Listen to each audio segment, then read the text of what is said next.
Ada beberapa pinjol yang langsung terdeteksi oleh pemerintah dan yang paling fatal itu adalah kredipo. Assalamualaikum warahmatullahi wabarakatuh. Apa kabar teman-teman semuanya? Semoga semua dalam keadaan sehat walafiat ya. Diberikan kesehatan, kelancaran serta kemudahan dalam segala urusannya apapun itu ya. Hari ini semangat lagi, kita makin kuat mental ya teman-teman ya. Kali ini saya akan membahas tentang ternyata pinjol-pinjol inilah yang menyebabkan kalian ketahuan dan bansos kalian tidak cair. Bahkan nama kalian langsung kena blacklist. Nah, pinjol-pinjol apa saja itu akan kita bahas secara tuntas ya. Tapi sebelumnya saya harapkan kalian semuanya sudah subscribe channel ini agar channel ini terus berkembang dan memberikan informasi yang terbaik untuk kalian yang sedang galbay. Oke teman-teman, ini dia buat kalian. Sebelumnya saya mau bahas dulu ya. Ada pertanyaan dari seorang teman yang galbay di pinjol, tapi pinjolnya itu untuk mengambil barang. Contohnya multiguna, cicilan barang. Dia bertanya, aman gak mbak untuk digalbay? Apa efeknya ke depan? Pertanyaannya begini, kak, aku galbay ambil kulkas 6 bulan dari Indodana, baru kemarin didatengin, tapi aku belum ada dana. Bagaimana itu kak? Aman gak untuk digalbay? Nah itu dia teman-teman ya, saya sudah buatkan juga konten shortnya. Jadi perlu kalian ketahui, bedakan jenis pinjol yang kalian gunakan, mulai dari multiguna, modal usaha, sampai konsumtif. Yang paling aman itu adalah pinjol konsumtif ya, karena kita hanya menggunakan KTP. Tapi kalau sudah pakai agunan, sama seperti pinjaman modal dengan jaminan sertifikat dan sebagainya, itu bisa disita walaupun pinjolnya mengatasnamakan UMKM dan siupnya. Sama juga dengan pinjol multiguna ya, contohnya HCI, kita ambil HP, atau kredipo, ambil TV, atau Indodana, ambil mesin cuci atau kulkas. Itu bisa disita karena perjanjiannya berbeda. Jadi, kalau galbay yang relatif aman itu adalah pinjol. Konsumtif yang cairnya uang. Kalau uang itu kita belikan barang, apakah barangnya bisa disita? Jawabannya tidak ya. Karena yang terdeteksi adalah pencairan uangnya, bukan barang yang kita beli. Gitu. Ada lagi pertanyaan dari seorang teman yang galbay di TikTok paylater, lalu ditagih oleh pihak ketiga yang mengaku dari PT Akulaku ya. DC-nya menyuruh dia pinjol lagi untuk bayar hutangnya. Pertanyaannya begini, aku galbay di TikTok paylater, minggu kemarin didatengin DC yang aku dari PT Akulaku, ya kan?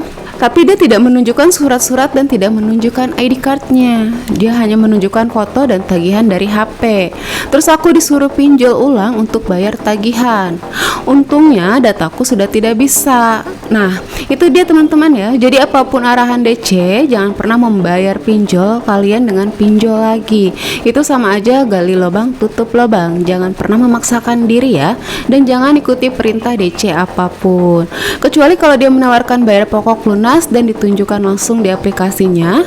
Ada sebagian DC yang datang membawa laptop atau tablet dan menunjukkan kalau ibu bayar sekian langsung lunas ya. Nah, sampaikan kalau saya bayar hari ini lewat aplikasi langsung lunas kan, bukan lewat bapak. Kalau memang ada dana dan lewat aplikasi itu boleh, tapi kalau tidak abaikan aja ya.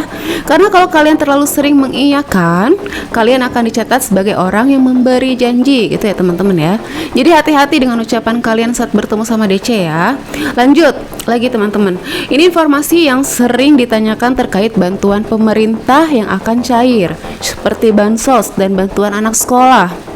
Di Januari 2026 ini diinformasikan ada ribuan data nasabah yang langsung dicoret. Di satu daerah saja jumlahnya lebih dari 6.000 kakak. Belum lagi daerah lainnya di akhir 2025 mereka masih menerima bansos, tapi di Januari 2026 sudah tidak menerima lagi. Alasannya pemerintah mengecek data penerima bansos satu persatu melalui NIK ya. Pemerintah melalui PPATK mengecek transaksi di rekening maksudnya. Mulai dari judi online, pencairan pinjol ilegal, hingga paylater yang masih galbay. Semua terdeteksi lalu langsung dicoret tanpa pemberitahuan. Seperti itu ya. Nama-nama tersebut dihapus, lalu datanya diserahkan ke pemerintah daerah. Ini yang paling sering ditanya nih. Kalau suami main judi, apakah istri yang menerima PHK ikut dicoret? Jawabannya iya, dalam satu kakak ya. Kalau ada salah satu anggota keluarga terindikasi judi online, pinjol ilegal, atau peleter galbay, maka satu keluarga bisa dicoret dari penerima bansos gitu ya teman-teman ya. Itulah peraturan di tahun 2026.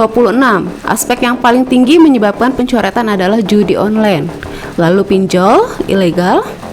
Untuk pinjol legal resikonya lebih rendah kecuali macet besar ya.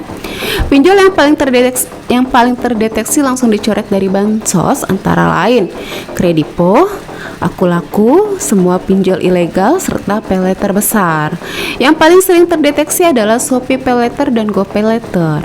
Jadi kalau dalam satu kakak ada galbay di Kredipo, Akulaku, Shopee Paylater, GoPay Paylater, dan pinjol ilegal, maka satu keluarga berpotensi besar tidak menerima bansos lagi gitu ya. Data ini dicek melalui slip OJK dan pelacakan transaksi.